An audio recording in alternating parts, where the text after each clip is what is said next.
My name is Clara, and this is the story of how my family laughed at my life until they needed it to survive. I used to think wedding speeches were supposed to make people cry in a good way. I was wrong. The room was filled with soft candlelight, the clinking of champagne glasses, and the scent of roses. I was still in my wedding gown, still glowing from walking down the aisle, still adjusting to the word wife. And then my sister stood up. Sabrina, the golden girl. The one who had never let me forget that she walked faster, talked smoother, and earned more than I ever could. She raised her glass with a smile that sparkled like her diamond bracelet. To Clara and Lucas, she began pausing dramatically. Love can bloom anywhere, even in the dirt. Laughter erupted. Real loud, uncontrollable laughter. I froze. Every eye in that reception hall turned to me. Some amused, some confused, some pitying. I could feel heat creeping up my neck, and it had nothing to do with the wine. My fingers gripped the edge of the tablecloth as I forced a smile. I heard my mother's voice whisper sharply beside me. Smile, Clara. People are watching. Of course they were. People were always watching when Sabrina was performing. Lucas sat beside me calm as ever, one hand resting gently on mine under the table. He leaned closer and whispered, "We know the truth. Let them laugh." I nodded, blinking away the sting in my eyes. Sabrina had always known how to twist a knife and make it look like a toast. She floated through the room in her designer gown, every inch the polished New York investment consultant, while I sat in a gown I had sewn together from vintage lace and hope. Lucas and I had gotten married on our terms. Small farm close friends, real vows. We didn't need glitter. But in that moment, under the spotlight of Sabrina's wit, I felt like a punchline.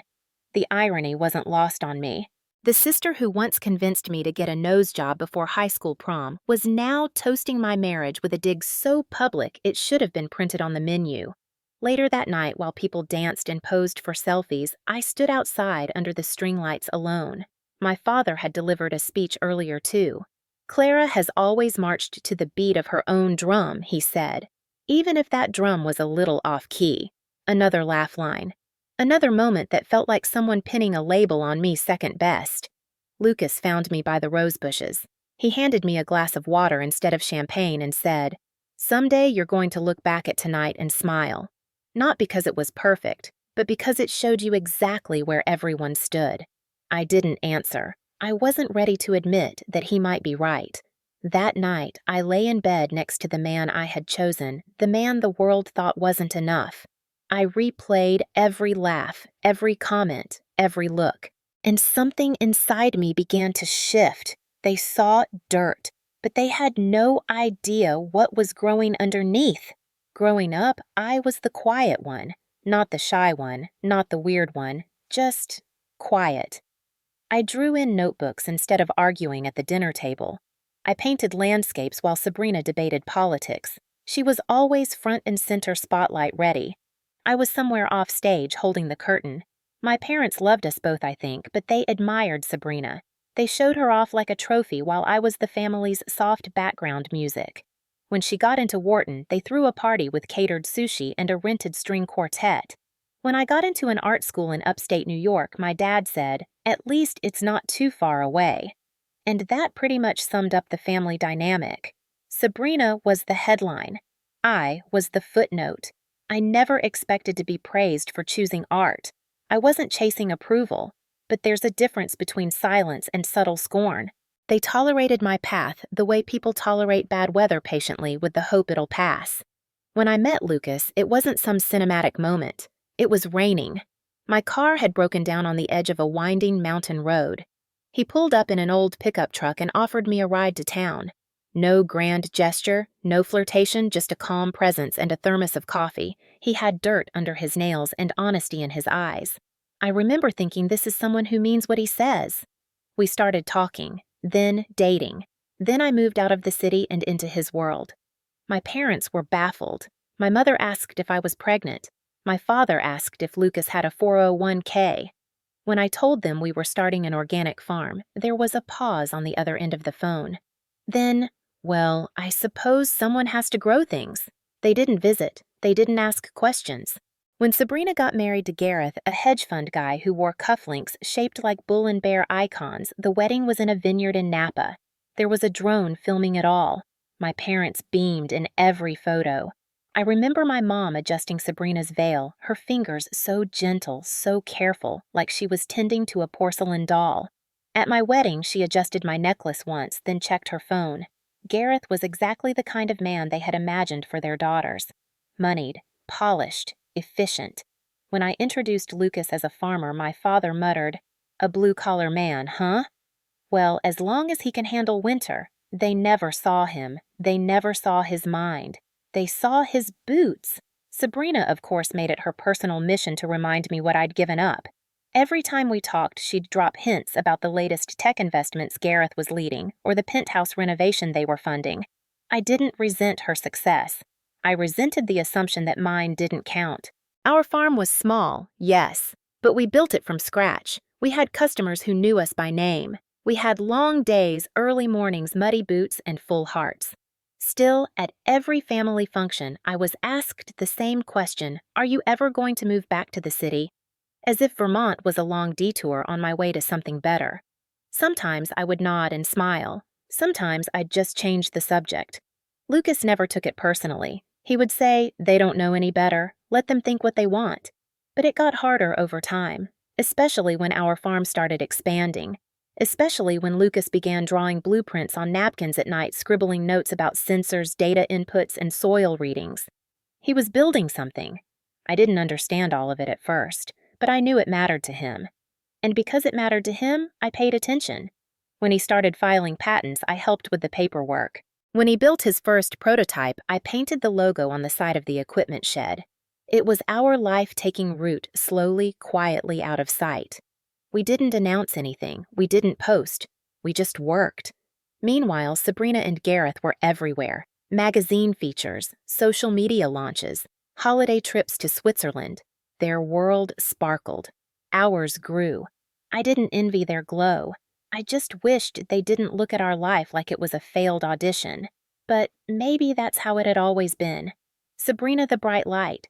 Me the muted shadow she didn't notice was even there. That was fine. I didn't need her spotlight. I just wanted her to stop acting like mine didn't exist.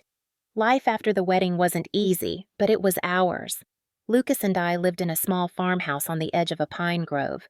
We woke up early, went to bed exhausted, and in between, we worked. We planted, harvested, repaired broken tools, delivered orders, and on rare, quiet evenings, we sat on the porch and watched the sky turn every shade of gold before night settled in. I taught art classes at the local community center and sold some of my watercolor prints at weekend markets. Lucas spent more time in the barn than in the house, usually bent over a sketch pad or soldering something onto a prototype. It was a different rhythm from the city, slower and quieter, but filled with meaning. And yet none of that seemed to register with my family. Whenever we visited, the questions were always the same. How's the dirt life? Are you still selling carrots out of the back of your truck?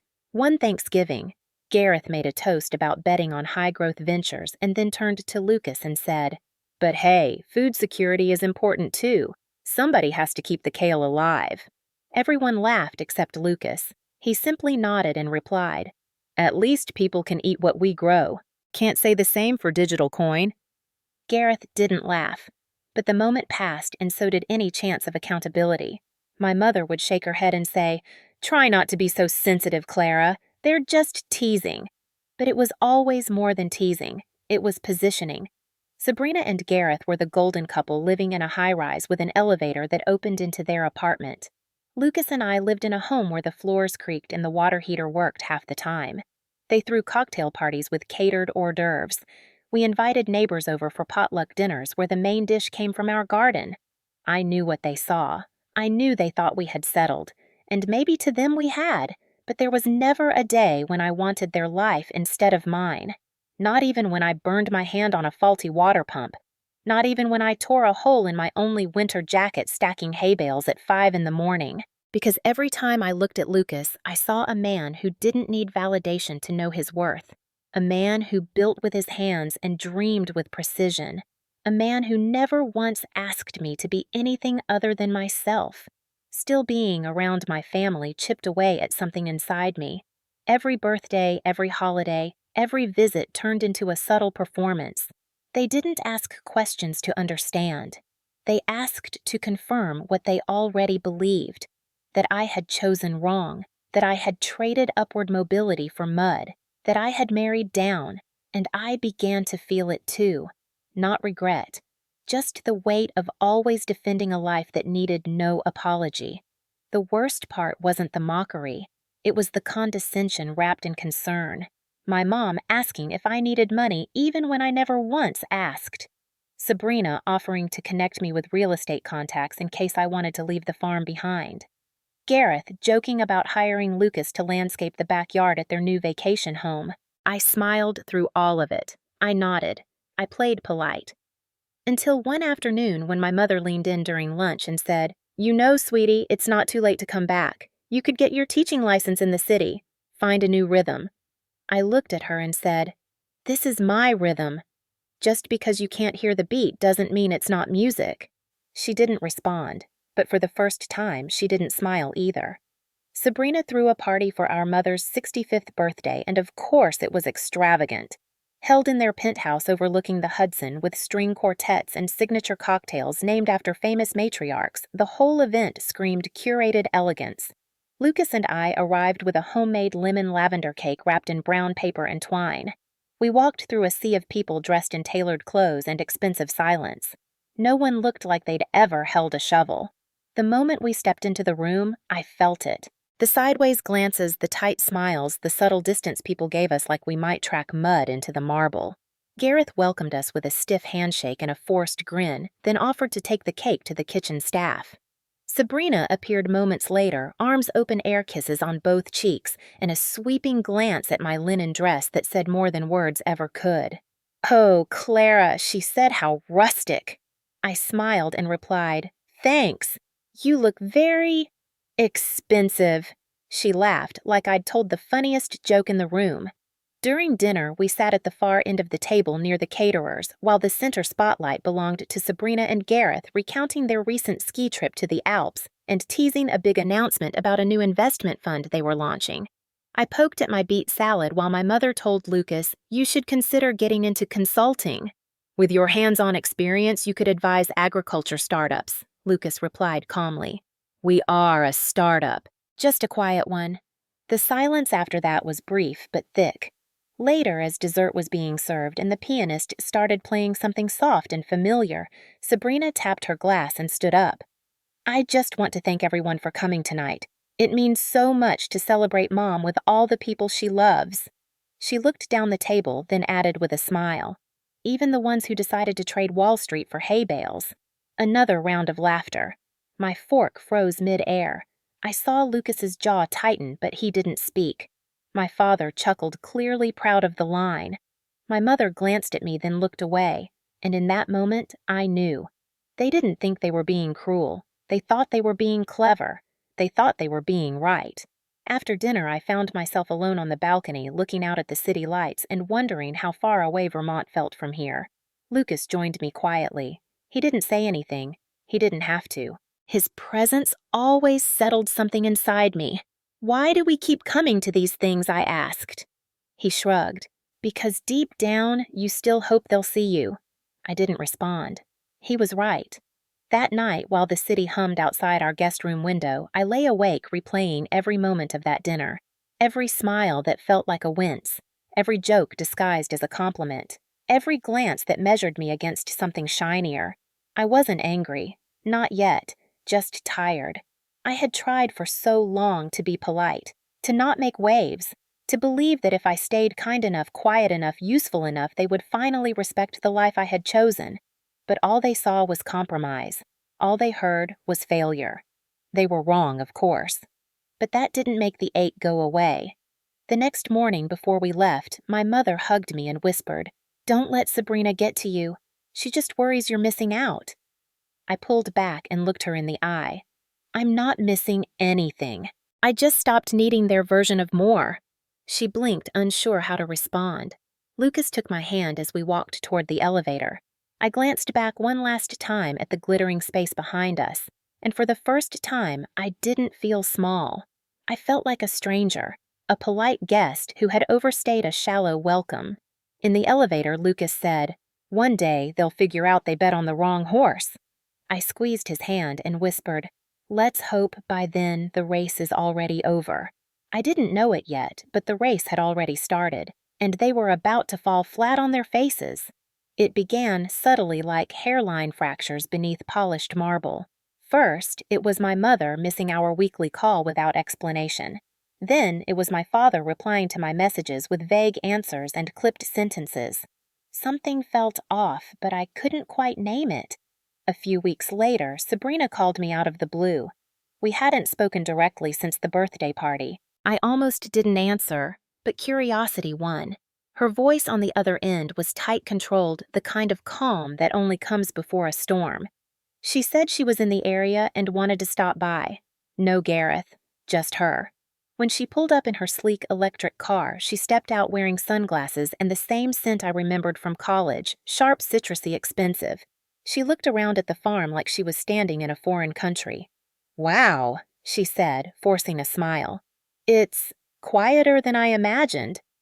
I led her inside, offered tea, which she declined. She didn't sit, just stood by the window, eyes scanning the land like she was assessing its resale value. "Clara," she began, "I need to tell you something. And I need you to not overreact." I crossed my arms and waited. "Things have been complicated," she said. "Gareth's firm is under review. There were some trades that didn't go the way we expected. A few clients are unhappy. It's just noise, but it's affecting liquidity." I raised an eyebrow. "In English, please." She sighed. "We're cash poor, temporarily, and we had to liquidate some holdings. The condo in Miami, the ski shares. Even the summer home in Cape Cod is up for sale." She said all this like she was describing a mild inconvenience. I didn't speak. She went on. "Mom and Dad are stressed. Their retirement accounts were partially invested through Gareth. It's all very technical, but the short version is we're experiencing a crunch." I waited, knowing there was more. I was thinking.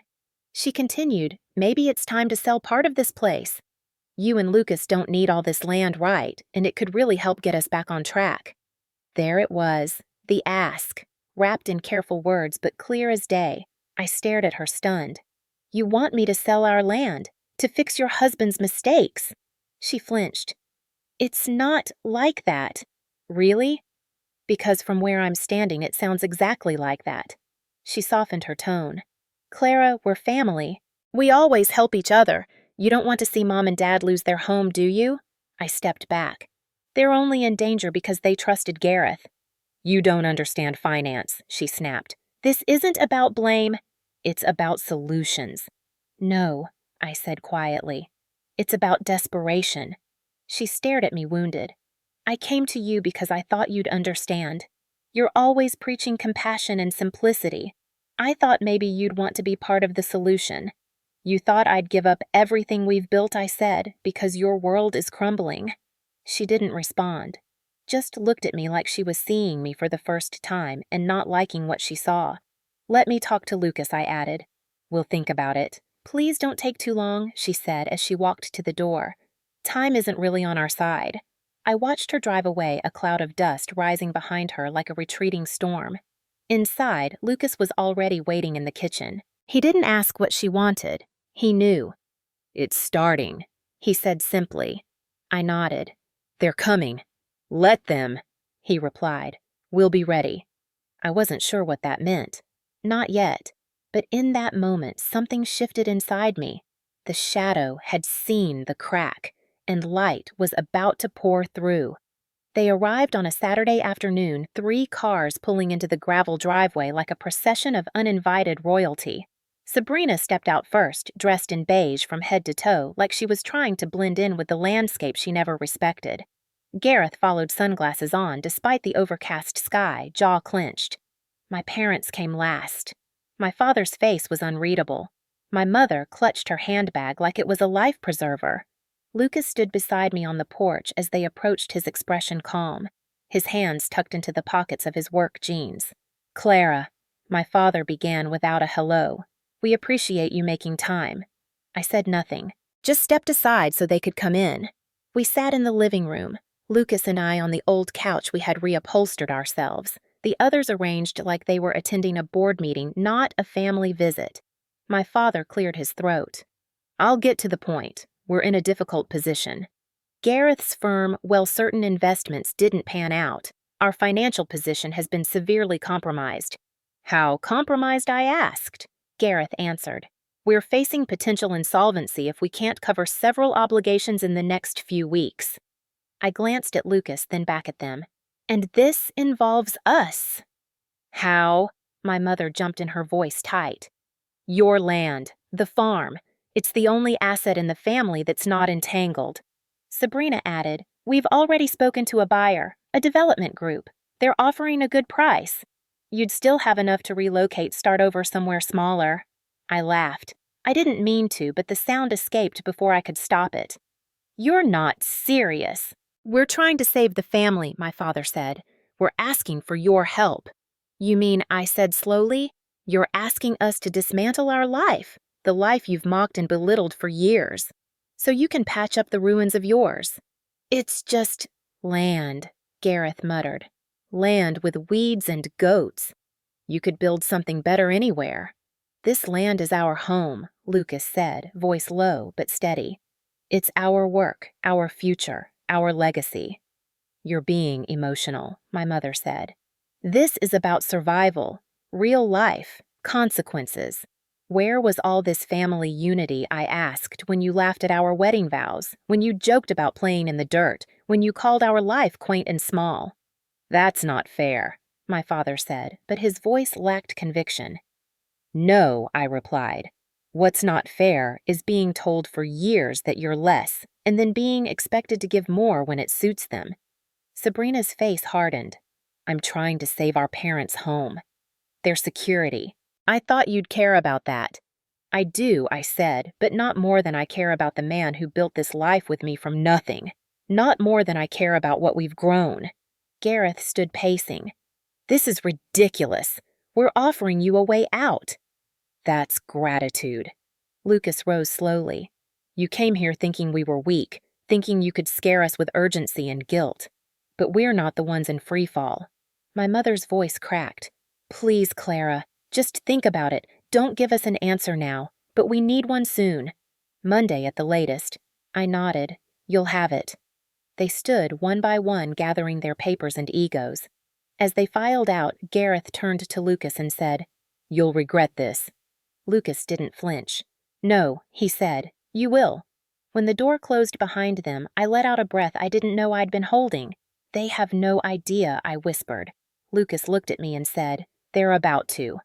That night, Lucas didn't sleep. I could hear him downstairs in his workshop, the soft clinking of tools and the rustling of paper.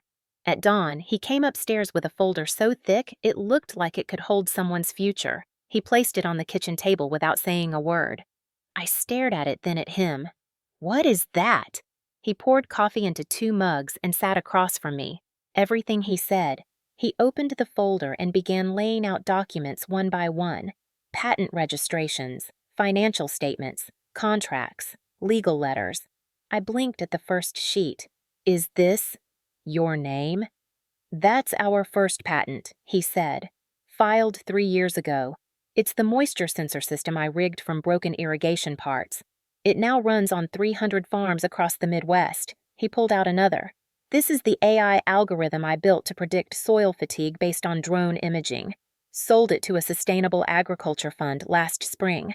Another. This is the data integration software I developed last year. The USDA gave us a research grant for it. That's the contract. I stared at the numbers. They didn't make sense at first. Too many zeros, too much weight. Lucas, what is all this? We're not just a farm, he said. We're a field laboratory, a development hub. TerraRoot Technologies isn't just an idea. It's a registered company. It's been operating under the radar for 5 years. I'm the founder and lead engineer. You're the creative director. I shook my head slowly. But we don't even have a company sign. Because we didn't need one. He said. The goal was never recognition. It was impact, quiet growth, real solutions. I stared at the documents again, my mind catching up. But Gareth? Sabrina. They think we're just… Exactly, he said. They underestimated us. All of them. And now they need us. But why didn't you tell me all of this before? Because I wanted to be sure. I wanted it to be real, not a dream. I didn't want to drag you into something uncertain. I wanted you to be proud of what we built without needing validation. My chest tightened. I was proud. I've always been proud. I just didn't know we were building something this big. He reached across the table and took my hand. We're going to give them exactly what they came for, a family meeting. But this time, we'll be the ones holding the floor. On Monday afternoon, they returned. Same cars, same faces. But this time, Lucas and I were ready. We welcomed them into the same living room, same chairs, same polite smiles. My father placed a stack of documents on the table. Here's the purchase agreement. We've had the property appraised. We have a buyer. All we need is your signature. Lucas didn't even look at it. He slid his own folder onto the table. Before we make any decisions, there's something you should see. He opened it and began to speak. This property is not owned by Clara and me personally. It's owned by Terra Root Technologies and Agricultural Innovation Company, currently valued at over $70 million. My mother gasped.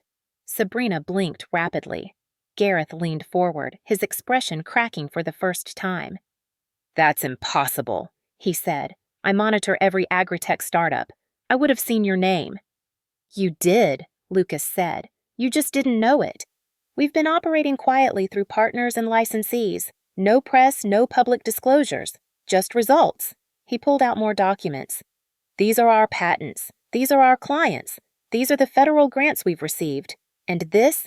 He held up the financial statement, is last quarter's revenue. Gareth looked pale. My father looked like he'd swallowed something sharp. Sabrina whispered, "Why didn't you tell us?" I answered, "Because you never asked." You assumed. You laughed. You judged. And now you're shocked to find out the dirt you mocked is worth more than your skyscraper view. Lucas added, "And you. Gareth shorted our company 6 months ago. You bet against us. You advised your clients to bet against us, including Clara's parents." My mother covered her mouth. My father turned red. "We didn't know," he said. Lucas nodded. "And that's exactly the problem." I stood up. "You came here to ask us to sacrifice our lives, our future, for your mistakes. But we're not your safety net. We're not your backup plan. We're your blind spot. And we're done being invisible." Gareth looked like he wanted to speak, but nothing came out. Sabrina sat silently staring at the table. My father finally asked, "So, what now?" Lucas stood. "Now you leave. The answer is no. And it will always be no."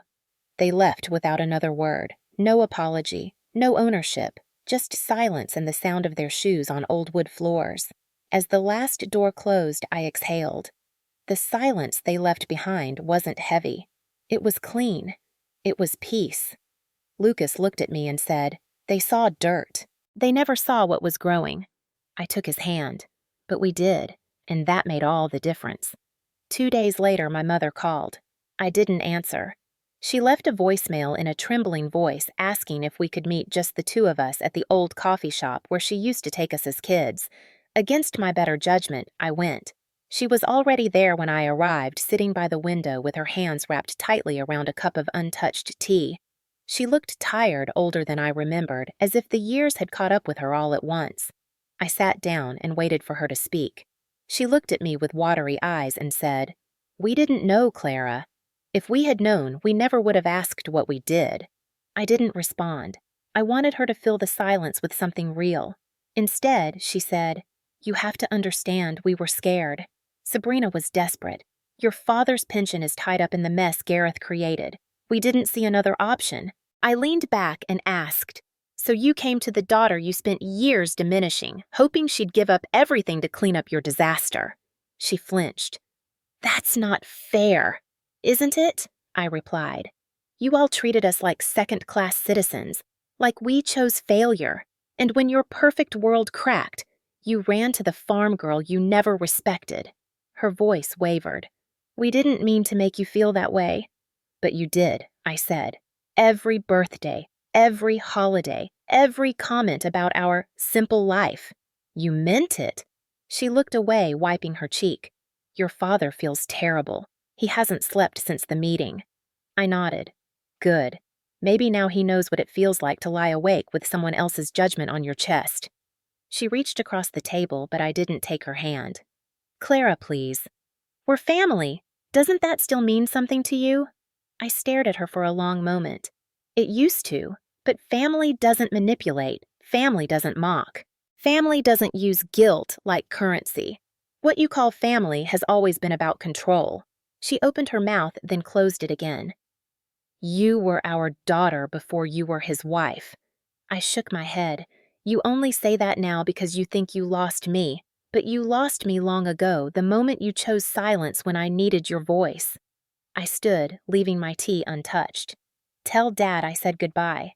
As I walked out, I didn't feel triumphant. I felt free. The kind of free that comes when you finally stop begging for belonging and start choosing peace instead. A week later, Sabrina came back one last time. No entourage, no papers, no sunglasses, just her standing at the edge of our gravel driveway holding a manila envelope in her hand like it weighed more than it should. I met her halfway, not ready to let her inside again. Her eyes were red but dry. I came to say goodbye, she said. We're moving. Gareth and I, selling what's left. Going somewhere quieter. I nodded but said nothing. I wanted to leave you this. She continued, holding out the envelope. It's everything you need to protect Tara Root from any legal fallout, just in case Gareth tries anything stupid. And he might. He's bitter. I took the envelope, surprised. Why are you helping us now? She looked down. Because you were right. About everything. I spent years looking down on you, thinking you settled, thinking you ran away from something better. But you weren't running. You were building, and I was too busy climbing ladders to see I was stepping on everyone around me. I didn't speak. I wanted her to carry her own silence this time. I don't expect forgiveness, she said, but I wanted you to know that I see it now. What you've built, who you are, who Lucas is. I was wrong. I studied her for a moment. There was no sparkle in her voice now, no performance, just weariness. I said, You didn't just see us as less. You needed us to be less. It made you feel more. She nodded. I know. I looked toward the barn where Lucas was working, the hum of his equipment faint in the distance. You don't have to say anything else, I added. Just leave the envelope and go. She placed it in my hands, then turned to walk back to her car. As she opened the door, she paused. Take care of yourself, Clara. I didn't respond. I didn't need to. When she drove away, I looked down at the envelope, then up at our land, our home, our future, the same one they once called dirt. Now it was proof that we had always been enough. That evening, I walked out to the fields just as the sun dipped below the hills, casting a warm golden light over the rows of crops we had planted with our own hands. Lucas was standing near the east fence, examining one of the newer moisture sensors he had installed. When he saw me, he smiled the kind of quiet smile that said everything without words. I walked up beside him and said, They're gone. For good this time. He nodded, still focused on the data streaming to his tablet. You okay? I looked out at the land we had built together, the rows of green stretching endlessly into the horizon, the barn that still smelled of fresh hay and soldered metal, the house that creaked in winter and glowed in summer. I am, I said. For the first time in my life, I don't feel like I'm chasing anyone's approval. He set the tablet down and took my hand. You never had to.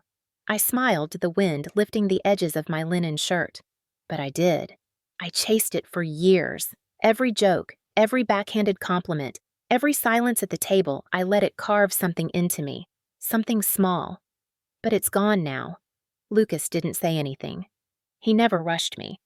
I leaned against him and whispered, I used to think I had to prove my worth by fighting for a seat at their table. But this is the only table that ever mattered.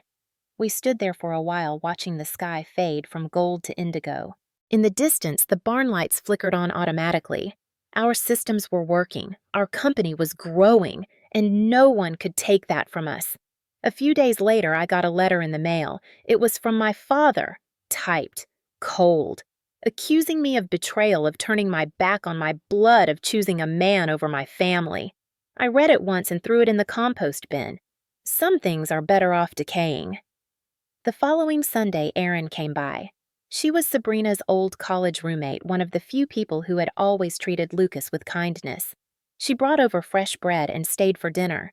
As we sat on the porch, she said, "You know your sister's been telling people you manipulated all of this, that you and Lucas planned it like a trap." I shrugged. "They can say what they want. The truth doesn't need defending anymore." Erin sipped her tea. "They're going to keep spinning their stories." "Let them," I said.